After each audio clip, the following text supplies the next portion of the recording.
Bom dia, a graça e a paz do Senhor Jesus. Veremos hoje o capítulo de número 63 do livro de Isaías. Lamentos e arrependimentos. Deus é soberano e o homem é responsável. Abra aí a sua Bíblia no capítulo de número 63 do livro de Isaías. Aí falta só agora, nós estamos no 63, 64, 65, 66. Está faltando apenas mais 3 capítulos depois desse. O livro de Isaías tem 66 capítulos, por isso que faltam apenas 3. E nós estamos vendo esse maravilhoso livro que foi escrito há mais de 2.700 anos. Eu sou o pastor Daniel Deusdete, da Semeadores. Estamos juntos aqui todos os dias levando essa palavra de Deus.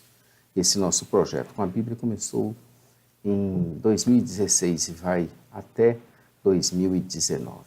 Em nossa leitura, em nossa meditação e reflexão, capítulo por capítulo, nós nos encontramos no capítulo 63 e na quarta parte do livro de Isaías. Isaías foi dividido em 4 partes. E nós estamos vendo a quarta parte, que é Isaías e o julgamento babilônico. Começou no capítulo 40. Até o capítulo 63, verso 6, finalizando essa sessão primeira, arrependimento e salvação, veremos como será a resposta da salvação de Deus. Tendo levado os leitores a confessarem o seu pecado, Isaías agora lhes assegura que Deus responderia à sua situação deplorável e libertaria Israel do exílio. Também estamos dividindo essa sessão em 4 partes e nós nos encontramos agora no julgamento das nações, que é o capítulo 63, dos versos 1 ao 6.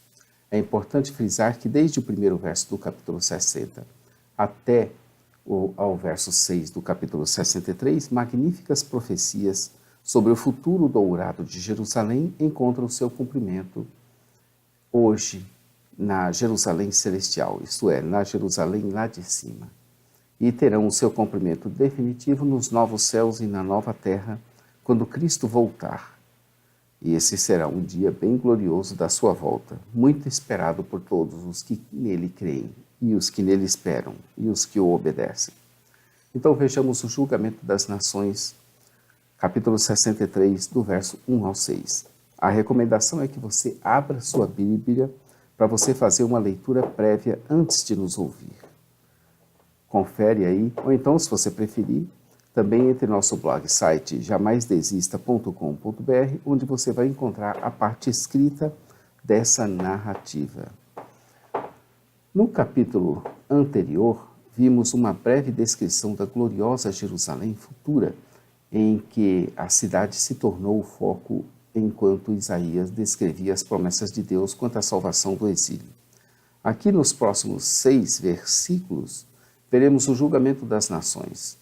Juntamente com a glória de Jerusalém, aconteceria a derrota e o julgamento de todos aqueles que se opuserem ou que se opunham a Deus.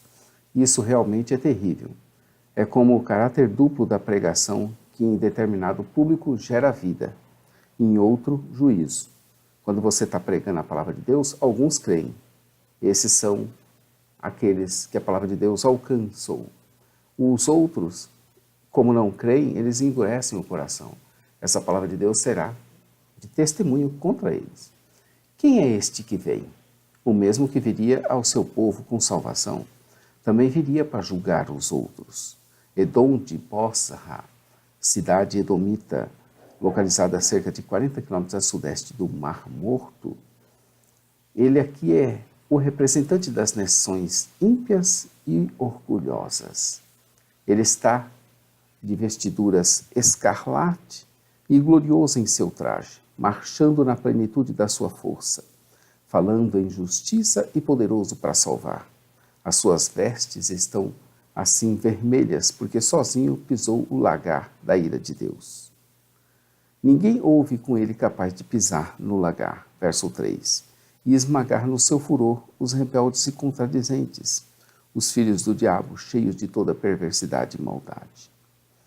Está implícito nessa metáfora ampliada do dia do Senhor que o lagar representa a batalha e o suco representa o sangue.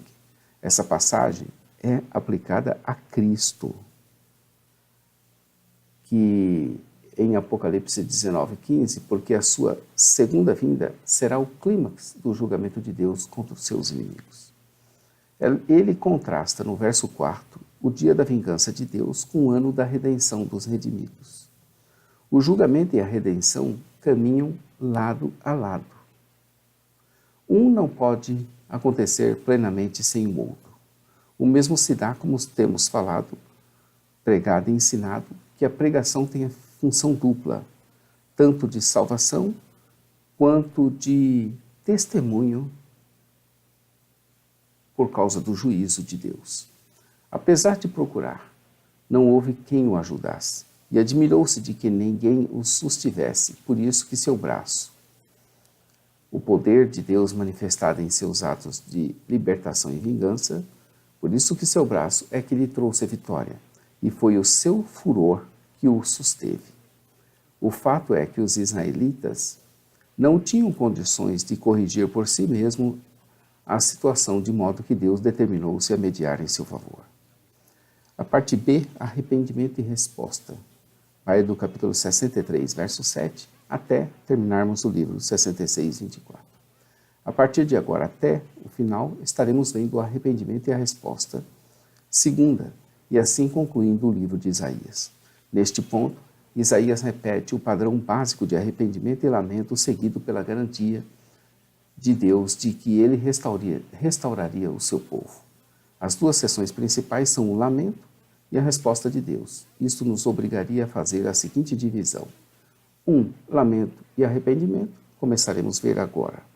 A resposta de julgamento e salvação vindos de Deus. Vamos começar no capítulo 65. Lamento e arrependimento.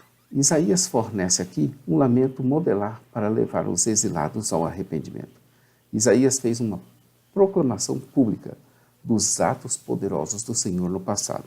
Ele se refere a esses atos como benignidades, como atos gloriosos, isto é, louváveis, como tudo que o Senhor nos concedeu, isto é, recompensas, como grande bondade, isto é, atos de fidelidade à aliança, como misericórdia, isto é, compaixão. Ele afirmava que eles são seu povo, filhos que não mentirão, filhos fiéis, ao contrário de do 2 ao 4, que fala de filhos criados pelo Senhor, que a ele se rebelaram. Filhos que não procederão com falsidade, e assim o Senhor se fez deles o seu Salvador. Em toda a angústia deles foi ele angustiado, sendo que o anjo de Deus, o anjo de sua presença o salvou. O sofrimento de Israel no Egito foi terrível, mas Deus esteve com eles. O anjo da sua presença os conduziria. No seu amor e na sua compaixão, ele os remiu, e os tomou, e os formou, e os carregou todos os dias da antiguidade. Também fez assim durante o cativeiro babilônico e também o cativeiro assírio. É certo que João diz, por isso, no João 3,16, que Deus amou o mundo de tal maneira que deu o seu único filho, para que todo aquele que nele crê não pereça, mas tenha a vida eterna. Apesar disso, o verso 10, ainda assim, eles se rebelaram e contristaram o seu Espírito Santo.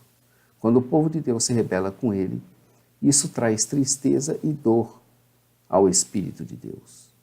Por isso é que Deus se fez inimigo deles e mesmo pelejou contra eles.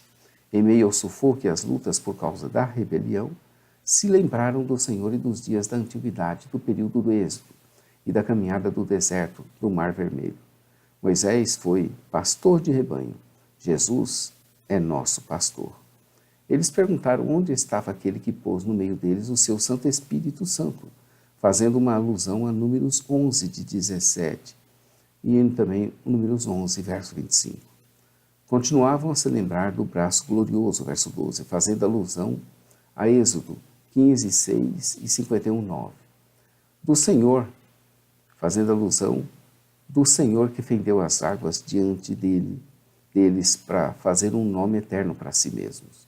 Do Deus Todo-Poderoso que os guiou pelos abismos, sem que se quer fazer tropeçar qualquer um deles, do sumo pastor de Israel, que os fez descer ao vale como gado, onde o Espírito de Deus lhes deu descanso, e assim os guiou, e nisso fez para si e para a nação de Israel um monte muito glorioso.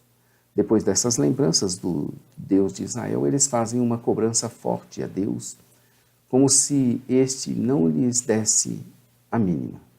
Eles rogavam que se atentasse lá dos céus e visse lá de sua santa e gloriosa habitação.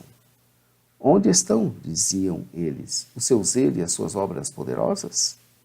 Será que Deus os abandonaria em definitivo e nada faria por eles?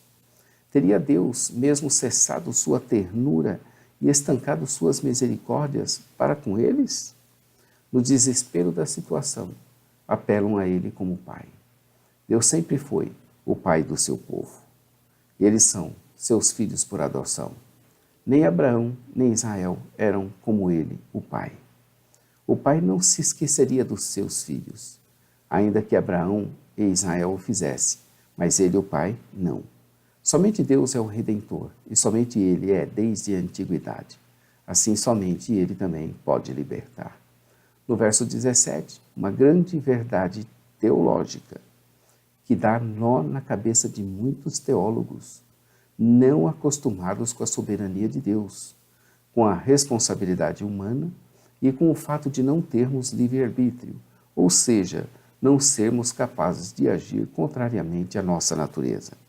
Esse verso diz bem assim: por que, ó Senhor, nos fazes errar dos teus caminhos? Por que endureces o nosso coração? Para não te temermos? Faze voltar, por amor dos teus servos, as tribos da tua herança. Deus faz com que aqueles que o rejeitam se desviem. Romanos 1, de 20 a 24. O Senhor endurece o coração dos incrédulos para lhes dar aquilo que desejam.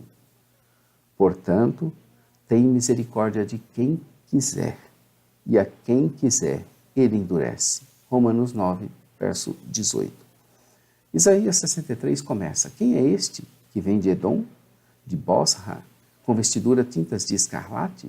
Este que é glorioso no seu traje, que marcha na plenitude da sua força?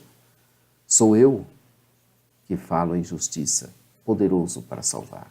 Esse é o primeiro verso. E termina no verso 19. Somos feitos como aqueles sobre quem tu nunca dominaste, e como os que nunca se chamaram pelo seu nome. Ao endurecer os corações, estaria Deus, assim, usurpando a sua justiça e tornando-a nula? Estaria Deus vilipendiando a vontade humana, tornando os seres criados em fantoches? De forma alguma. Deus é 100% justo e o homem é 100% responsável. O triste lamento do povo continua até o verso 19, mas não acusando a Deus, mas entendendo que Ele é soberano e que a situação poderia mudar. Por isso é que eles oram e pedem a Deus socorro. O capítulo termina sem uma conclusão, mas apenas com o lamento e com a luta com Deus em oração. Amanhã veremos o capítulo 64, já acabando o livro de Isaías.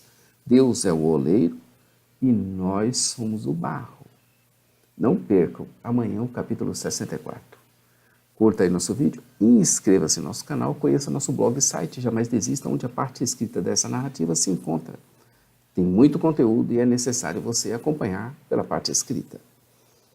Acesse nossa loja virtual, semeadores.com.br, e os produtos que nós temos lá, conheça todos eles. Também conheça a nossa loja real, nossa loja física, no centro de Taguatinga, em Brasília, no Distrito Federal. Estamos ali servindo a todos os irmãos, em todas as partes do Brasil e do mundo. Às 8h30, a Rádio Os Semeadores, radio.ossemeadores.com, uma palavra de oração que vai impactar a sua vida. É o Momento Missionário.